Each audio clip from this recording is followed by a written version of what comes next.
Qu'est-ce qui se passe? Bah là ça y est, on a clair, on va dire presque, on doit avoir 30 nœuds moyens. On a vent du front. On fait du plein est, un peu plus bas, vers 4 tonnes. Donc le bateau va vite, là on se balade entre, on va dire, entre 35 et 40 nœuds. Vent est instable, la mer est pas grosse mais courte, donc c'est pas facile de placer le bateau. On a tendance à buter un peu dans la vague de vent. Mais le vent est très instable, ouais.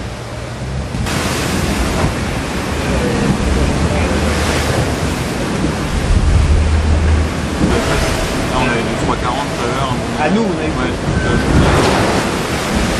Là, il faut être à 35 de moyenne pour essayer de l'attraper. Ah, c'est même pas sûr qu'on l'attrape. Si le machin il va encore plus vite. Ou alors si jamais il ralentissait quoi. Moi je suis étonné, c'est depuis ce matin les grains ils vont plus vite que nous. Ouais.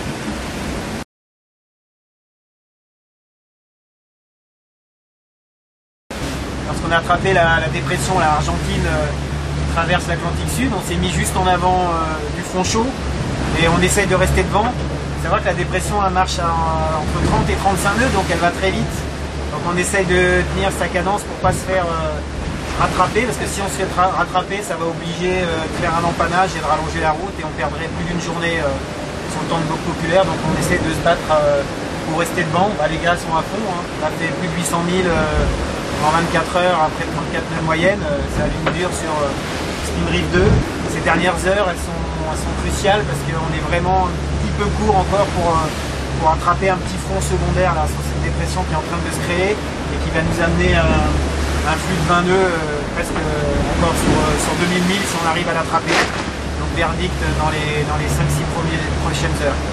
D'accord, Galen. Ouais. Ouais. 4000 milles d'ici. Ça a le temps de changer tout ça. Hein. Ouais. Je pense qu'on est à peu près calé là. Après la suite. Là, c'est pas encore calé encore. Ah ouais, c'est pour ça, ouais, c'est calé jusqu'ici quoi.